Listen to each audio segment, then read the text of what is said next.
Bienvenue dans ce webinaire relatif à la licence et plus particulièrement à la licence que nous souhaitons mettre en place pour les clubs de National 1 et de National 2. Je suis accompagnée pour ce webinaire de Peter de Hunter, qui est le représentant de la société Brisk Sport et qui est la société qui a été mandatée par la RBH comme manager des licences. Il vous expliquera son rôle par après. Donc ici pour cette petite séance d'information qui va durer à peu près 30 minutes, on a prévu quelques slides. Je vais me charger de l'introduction en général et Peter, vous expliquera la procédure, relative à les licences, les organes en charge de la licence, mais surtout les critères, que les clubs doivent remplir pour obtenir la licence. Pour l'instant, tous vos micros sont coupés, mais vous pouvez à tout moment, cliquer sur, la petite icône, lever la main et on ouvrira votre micro ou si vous préférez, vous pouvez poser une question écrite. La présentation est enregistrée également et vous recevrez les slides, ainsi que l'enregistrement dans les prochains jours. Vous pourrez comme ça les partager avec, les autres membres de votre comité si vous le souhaitez ou si vous ne vous souvenez pas de toutes les informations. Mais surtout, Peter et moi restent disponibles en dehors, du webinaire. On vous invite vraiment à ne pas hésiter à nous faire part de vos questions. On est très disponibles, hem, pour y répondre. Donc comme vous le savez, je pense, ou comme vous l'entendrez, la licence, elle est déjà d'application dans le hockey, mais uniquement pour les clubs qui évoluent en division d'honneur. Mais dès le départ, on a eu l'ambition, que cette licence, elle soit d'application pour d'autres divisions et aujourd'hui, on va parler de notre ambition de la mettre en place pour les clubs qui évoluent en national 1 et national 2 et ce, à partir de la saison 2024-2025. Pour pouvoir mettre cette licence en place, c'est la raison de ce webinaire, il faut avant tout qu'elle soit votée par l'assemblée générale. Parce que vous vous souvenez, quand on a introduit, la licence pour l'ADH, lors de l'assemblée générale, de 2019, vous avez uniquement voté pour l'introduction de la licence en division d'honneur, avec la connaissance qu'on vous proposerait dans quelques années, l'introduction de la licence pour les clubs de national 1 et de national 2 dans un premier temps. Et donc pour que cette licence soit mise en place pour la saison 24-25, la première étape, c'est bien entendu, de vous présenter cette modification de règlement à l'assemblée générale de juin 2023, où on changera le règlement pour introduire cette licence. La deuxième étape, ce sera février 2024, donc c'est déjà dans un an. Vous devrez introduire un dossier de licence auprès de la commission des licences pour pouvoir participer au championnat national 1 et national 2. Le but aussi de ce webinaire, c'est aussi d'un peu démystifier la licence. La licence, ça fait peur. On entend beaucoup parler de la licence dans le sport, notamment via le foot. Mais il faut rester serein par rapport à cette licence. Alors, c'est un petit peu de travail administratif, ça, je le reconnais. Mais si votre club est sain, ça va pas vous demander de mettre en place de nouvelles choses dans votre club. C'est vraiment le fait de démontrer qu'il est sain que vous devrez faire auprès de la commission des licences et les critères ne sont vraiment pas inatteignables. Pourquoi on a voulu introduire une licence dans le hockey belge?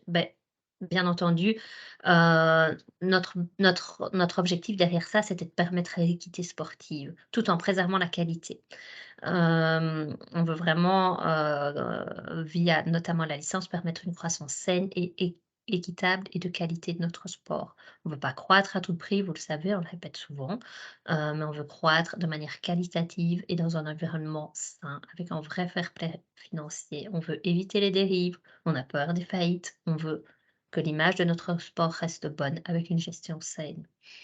Hem, mais on est aussi raisonnable, les critères restent atteignables pour qu'on puisse quand même toujours, être attractif et offrir, des championnats de qualité, reconnus, au niveau international. Donc très vite, quand on a établi les critères de la licence, on s'est dit: «Pourquoi est-ce que cette licence ne devrait s'appliquer que pour les clubs de division d'honneur?» Non, cette licence doit vraiment s'appliquer pour toutes les clubs qui évoluent, quelle que soit la division dans laquelle ils évoluent.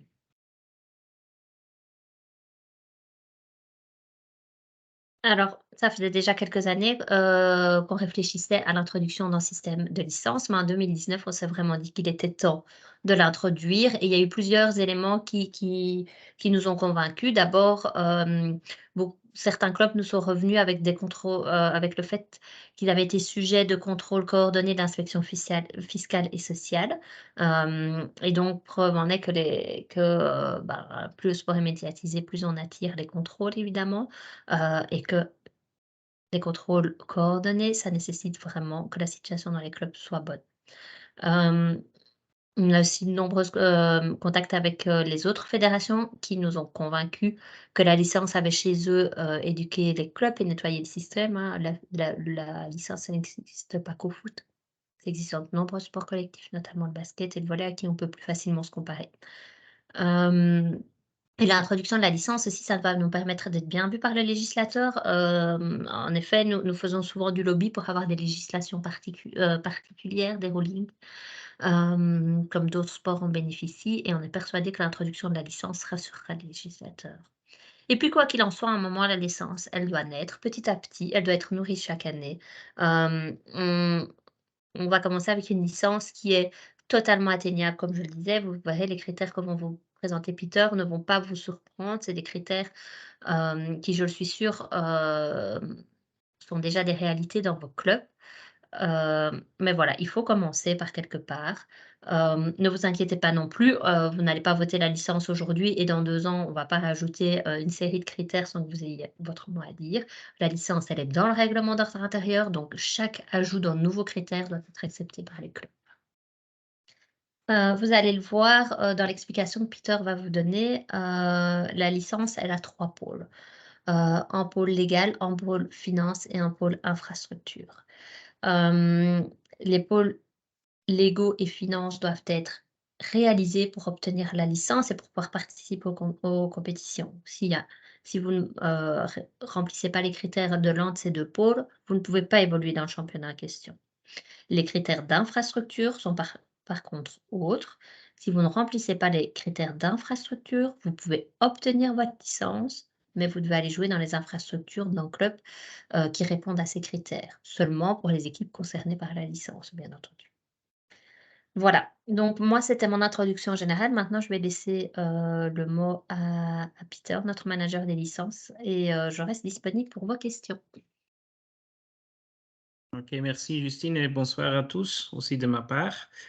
Euh, Avant que je vais expliquer tous les critères, peut-être ce slide encore, Justine, non? Oui. Tout à fait. Ouais. Mais ça, vous l'avez compris, hein, je l'ai dit un peu entre 2 slides, mais l'objectif de la RBH, c'était vraiment d'introduire la licence de manière progressive, de pouvoir la tester aussi. Donc on l'a introduite en 2021-22, avec les clubs de division d'honneur. Ça va être la 3e année, qu'ils vont devoir introduire un dossier de licence et à partir de la saison 24-25, notre souhait, c'est donc d'introduire la licence pour les clubs de national 1 et 2 et en fait, à partir de la saison 27-28, c'est que tous les clubs doivent introduire un dossier de licence, avec des critères simples, mais pour vérifier que la gestion est saine. On s'est dit qu'en fait, ça c'est pas, le niveau dans lequel, qui évolue qui doit faire qu'on introduit ou non une licence, quel que soit le niveau auquel on évolue, on veut que les clubs soient gérés sainement et ça permet, cette licence permet aux clubs de réfléchir sur, leur structure et ça permet d'avoir un contrôle externe, et de bénéficier de l'avis, des membres des comités, en charge de la licence. Un petit rappel peut-être, c'est que, les dossiers de licence sont vraiment externes à la fédération. Vous introduirez votre dossier de licence auprès du manager des licences. La commission des licences jugera votre dossier. Personne au sein de la RBH n'a accès à ces dossiers et il n'y a aucun partage entre clubs de ces dossiers, donc la confidentialité est vraiment, garantie. Voilà, Peter, cette fois, je te laisse la parole. Ok, merci et de nouveau bonsoir de ma part. Euh, je vais prendre les slides. Voilà. Avant que je vais discuter les critères, je vais d'abord expliquer qui va contrôler les clubs et pour dire qu'il y a 2 organes. Nous, comme manager de licence, il y a la commission de licence. Quelle est la différence entre les deux? Nous, comme managers de licence, nous sommes mandatés par la fédération et nous avons mandaté 3 personnes de notre entreprise pour réaliser la mission. Et nous sommes compétents pour fournir au club des explications sur tous les documents à fournir qui sont demandés dans le formulaire de demande. Je vais dans quelques minutes expliquer tous les critères, mais en fait, le but, c'est de chaque année organiser un webinaire pour tous les clubs pour expliquer plus en détail tous les documents, tous les critères. Surtout s'il y a des nouveaux critères, peut-être on va expliquer ces nouveaux critères, mais aussi s'il y a des nouveaux personnes mandatées par le club pour préparer tout le dossier, que aussi eux, ils peuvent avoir des renseignements, des explications pour le dossier. Chaque année, on va tenir un dossier digital. Ça veut dire que nous allons créer un OneDrive pour tous les clubs et c'est au club pour uploader tous les documents dans OneDrive. Comme ça, on peut vérifier si le dossier de tous les clubs est complet, si c'est clair. Si le dossier n'est pas clair ou pas complet, on va demander au club de compléter ou clarifier leur dossier. Alors, ça veut dire que après la date le deadline en fait pour uploader tous les documents, on va déjà faire un premier analyse et si c'est pas clair, on va demander plus d'informations. Si nous, comme manager de licence, les 3 personnes, nous avons analysé votre dossier, nous allons rédiger un rapport et formuler un avis à la commission de licence. Et nous allons faire un avis positif ou négatif. La deuxième organe, c'est la commission de licence et ce sont à eux pour octroyer ou non la licence au club. J'espère que c'est clair parce que nous sommes managers de licence, alors avec notre compétence, mais à la fin, c'est la commission de licence qui est compétente pour octroyer ou non la licence. Et la commission, ils sont aussi indépendants et ils sont composés de 2 coprésidents, un néerlandophone, un francophone. Il y a 2 juristes et il y a quelques profils financiers, dont des réviseurs d'entreprise ou des experts comptables. Si la commission de licence va dire que le club n'obtient pas la licence, il y a encore une possibilité pour un appel avant le CBAS, le cours belge d'arbitrage pour le sport. Le timing pour introduire votre dossier, le 15 février, c'est le deadline pour tous les clubs pour introduire votre dossier, votre licence. Après ce deadline, on va voir tous les documents dans OneDrive. Nous avons 2 semaines, nous comme manager de licence, avec les 3 personnes, pour analyser, pour voir si le dossier est complet, s'il y a des choses qui ne sont pas claires. Et peut-être on va demander des questions supplémentaires ou poser ou demander des documents supplémentaires. Quelques semaines plus tard, le 22 mars, c'est en fait notre deadline pour rédiger notre rapport à la commission des licences. Et nous allons mettre un avis. Comme j'ai dit, c'est positif ou c'est négatif. Si la commission des licences dit « OK, pour nous, c'est aussi un avis positif », la licence est accordée de plano. Ça veut dire que le club obtient sa licence sans devoir comparaître devant la commission des licences. Si la licence ne peut pas être accordée des plano, la commission des licences peut demander de nouveau des documents supplémentaires et va réévaluer le dossier complet.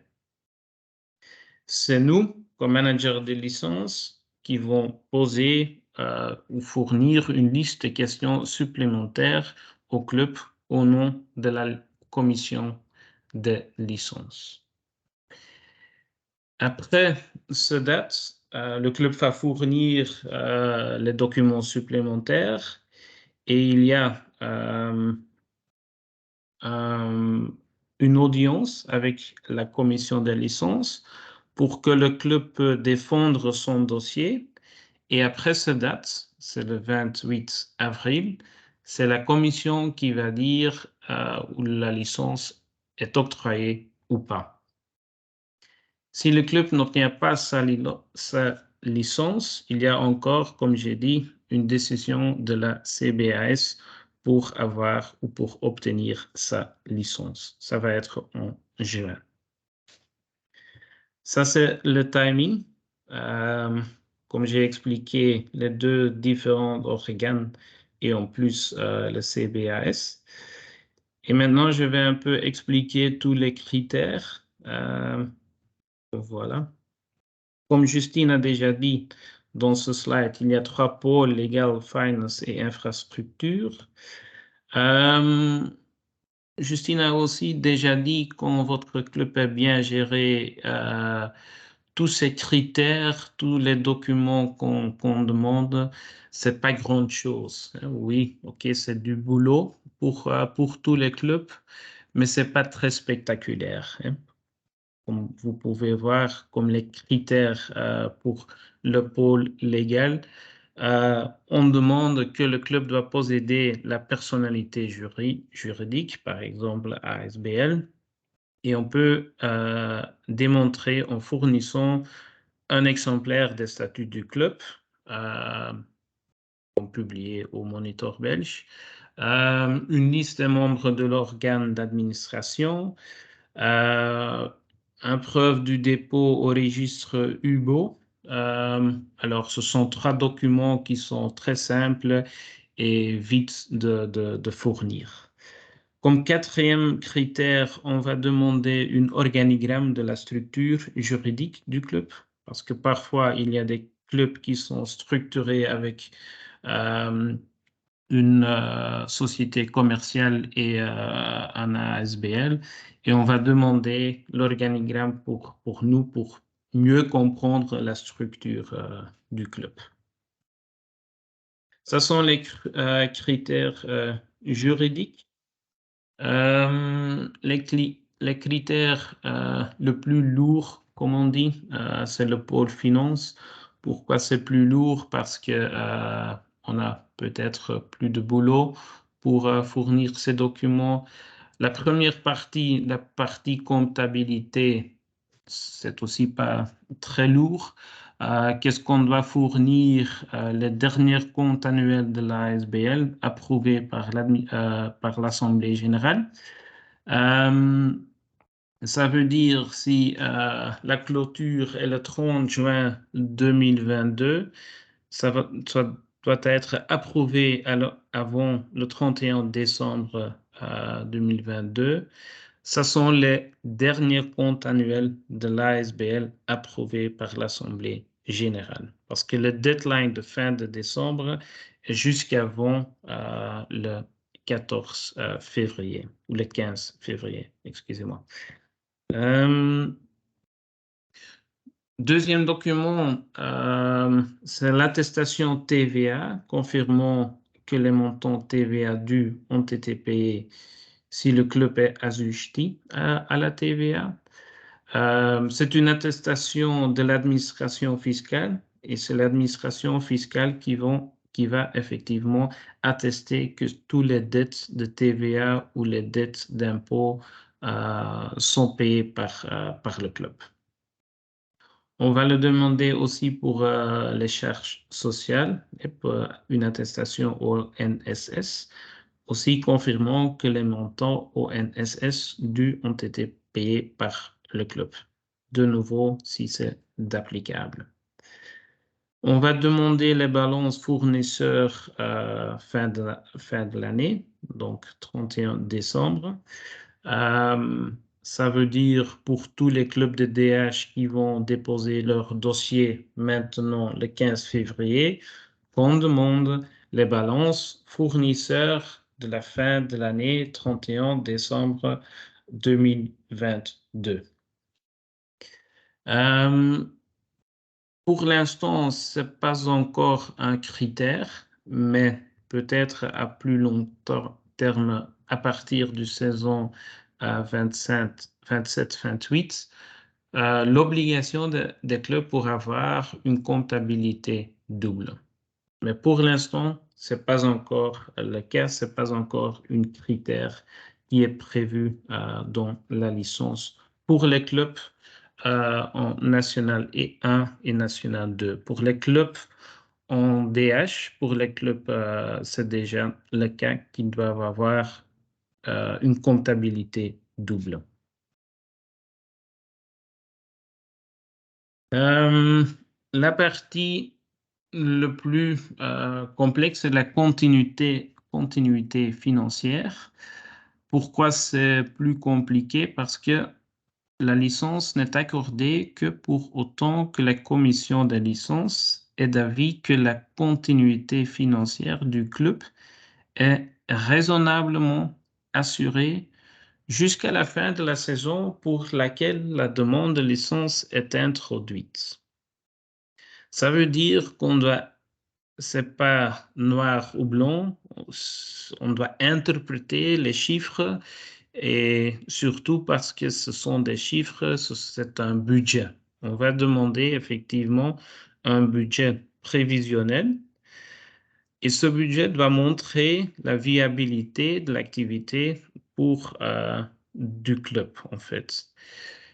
Et ça veut dire c'est un budget jusqu'à la fin de la saison pour la licence est demandée. Ça veut dire si on va introduire la licence le 15 février 2024, l'année suivante, que vous devez approuver que le club peut être financièrement jusqu'à la fin de juin 2025. Alors, c'est un budget pour plus qu'une année. Nous avons créé un template, un Excel, pour nous fournir votre budget. S'il y a déjà des clubs qui faisons ou qui avec l'Assemblée générale et qui faisons déjà des budgets, en fait c'est simple parce que eux ils peuvent copier ce budget dans l'Excel créé par nous dans le template créé pour la licence. S'il y a des clubs qui n'ont pas encore un budget ou la tradition de faire un budget tous les années, ça peut aider les clubs pour effectivement plus penser aux finances du club et ils ont déjà un template pour préparer un budget et pour plus réfléchir de leurs chiffres.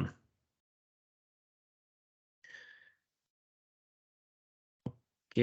Ça, c'est la partie pour la continuité. Ensuite, troisième pôle, infrastructure. Et j'ai compris de Justine pendant la session néerlandophone que ces critères sont déjà aussi aujourd'hui dans le règlement sportif. Ça veut dire que vous avez avoir un certificat FIH et aussi un certificat pour l'éclairage. Mais Justine, c'est vrai que c'est déjà le cas pour les clubs. Oui, c'est déjà, d'application dans le règlement sportif. Alors ils doivent pas, on leur demande pas annuellement, de remettre, en certificat, mais on Ouais. on se charge nous de réaliser les contrôles pour les clubs. Donc c'est rien de nouveau, peut-être un suivi un peu plus étroit, que ce qui est fait actuellement. Ah, OK. Voilà, en fait, ça, c'était les critères. Je vais voir si j'ai oublié quelque chose, mais je pense non. Est-ce que vous avez encore des questions? Oui, je vois qu'il y a Sarah qui veut prendre la parole. Je vais Ouais. ouvrir son micro. On t'écoute, Sarah. Bonsoir à tous. Merci pour cette intervention super intéressante. C'est bien riche. Effectivement, on va devoir suivre tous ces petits consignes.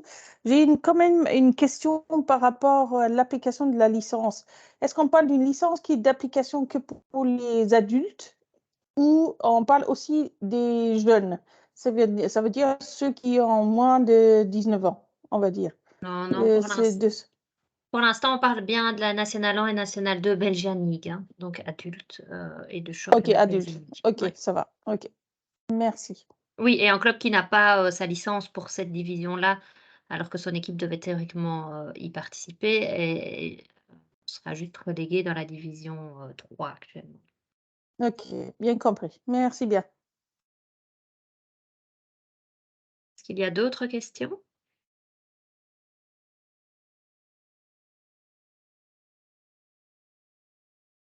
Oui, John, je vais t'ouvrir ton micro et on t'écoute.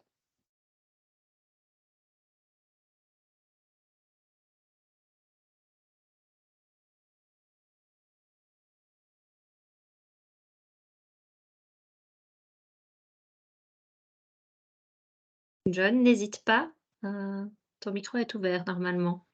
Voilà. Comme ça, Oui, vous m'entendez? oui, Ah, on parfait. t'entend. Ouais. Pardon, bonsoir à tous. Petite question, l'introduction du dossier de licence entraîne un coût de dossier pour les clubs? Oui, en effet, actuellement pour les clubs de division d'honneur, il entraîne en coût, qui est de 1 000 €, mais c'est vrai qu'on n'a pas encore prévu le coût, pour les clubs de National 1 et National 2. Mais ça, je peux vous revenir, OK. dès qu'on le sait Oui, et en tout cas, vous le saurez bien avant le vote à l'assemblée super. générale. Mais je note la Merci. question, très bonne question. Merci. Oui, Cédric, si tu veux prendre la parole, ton micro est ouvert.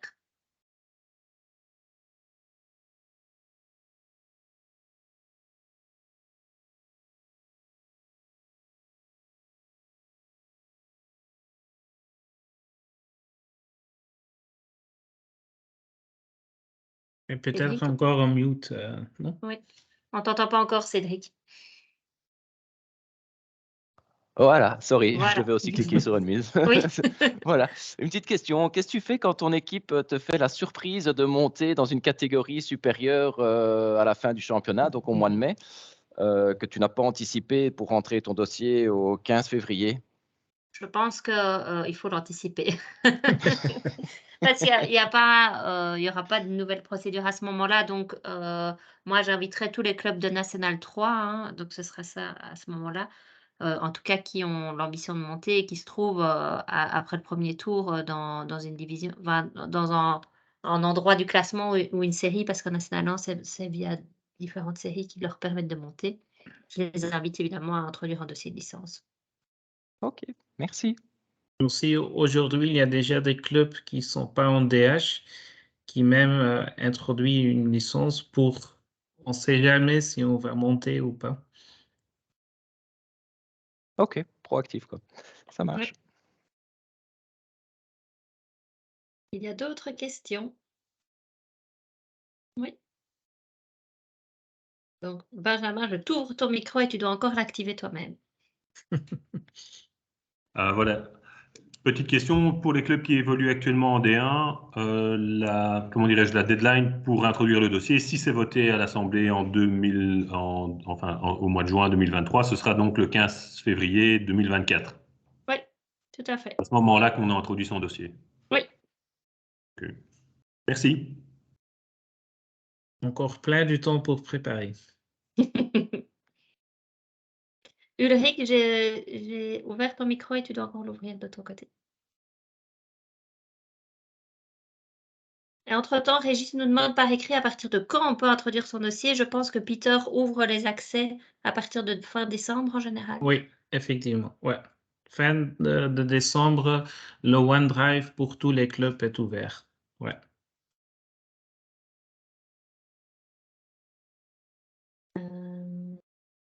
Alors Julie nous demande aussi par écrit, quand on parle de ruling, est-ce qu'on peut donner des exemples? Je pense donc à des avantages fiscaux, dit-elle. Par exemple, certains sports bénéficient, peuvent rémunérer les arbitres jusqu'à un certain montant sans être taxés, ce qui n'est pas notre cas. C'est un ruling pour lequel on essaye d'avoir aussi accès. C'est ce type de ruling, c'est vraiment des avantages fiscaux, oui.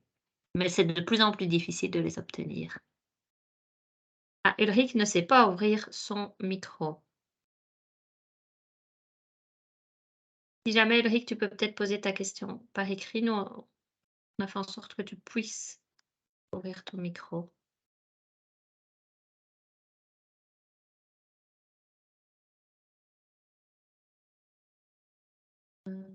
Je vois que Thomas aussi a encore une question en attendant. Peut-être qu'Ulrich arrive à l'activer. Thomas, si tu sais activer le tien, on t'écoute.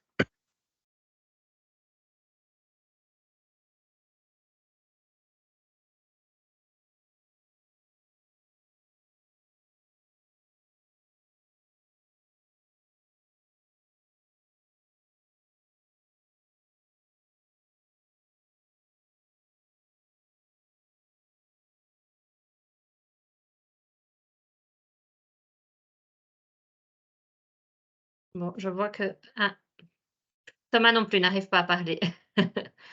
Thomas et Ulrich, n'hésitez pas à poser peut-être votre question par écrit.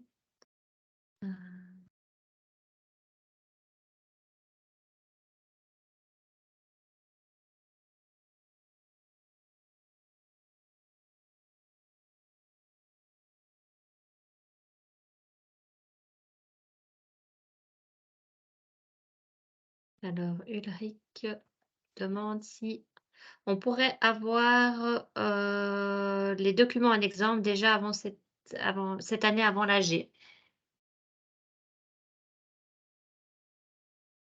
En fait, ce sont les documents ou les critères que j'avais expliqués et le formulaire de demande en général, ce sont tous les critères. Et peut-être pour la partie de comptabilité, on demande plus d'infos, mais c'est pas beaucoup plus que j'ai montré pendant le webinaire. C'est certainement pas plus d'ailleurs. Non, pas du tout. Non, mais on peut peut-être montrer le document qui sont envoyés si ça peut rassurer les clubs. J'imagine que ça ne doit pas poser de problème. Alors Thomas demande qu'est-ce qui justifie qu'on doit recommencer l'opération chaque année? On peut imaginer que la validation des statuts, les budgets et les infrastructures puissent valoir pour plus longtemps. Tout à fait. D'ailleurs, je pense, Peter, que quand il y a des documents qui étaient valables pour plusieurs années, vous les remettez vous-même sur le OneDrive? Oui, exactement. Ouais. OK, donc c'est plus la partie évidemment financière qui nécessite, la mise à jour. Oui, ouais. Mais en effet, donc on a fait en sorte que ce soit pas trop lourd administrativement, donc si vos statuts n'ont pas changé, vous n'avez rien à faire, sur ce pôle-là. Si, Ouais. vos certificats FIH et éclairage sont toujours valables, vous n'avez rien à faire non plus. Julie demande si le modèle PNL sera, bientôt disponible. Il l'est. Il est. Oui. Ouais. Donc on pourra le partager avec vous. Je note ça, c'est un document qu'on peut, vous envoyer avec les slides peut-être, Peter? Oui, pas de souci.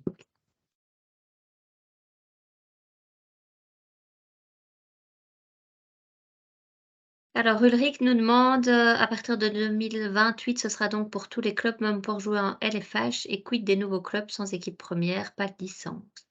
Alors ça, on doit encore, y réfléchir, exactement quels vont être les derniers critères pour les clubs qui évoluent pas en Belgian League.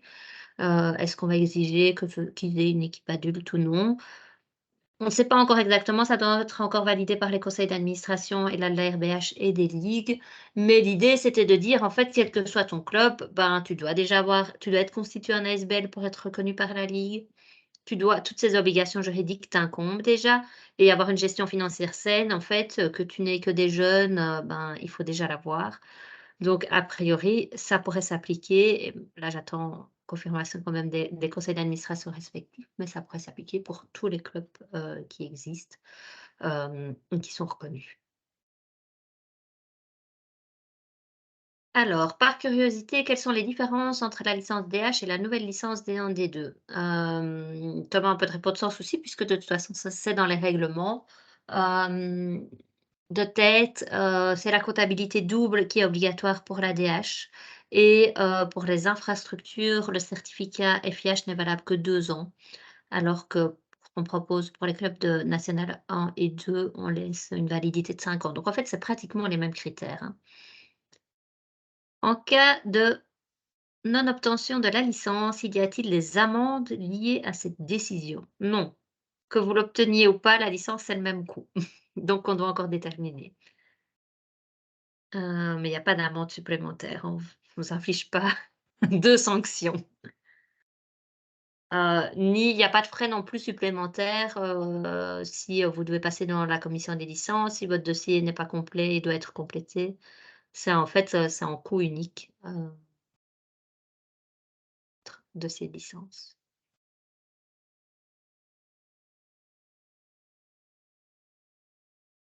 Voilà, je ne vois plus de questions. S'il y en a encore, c'est le moment.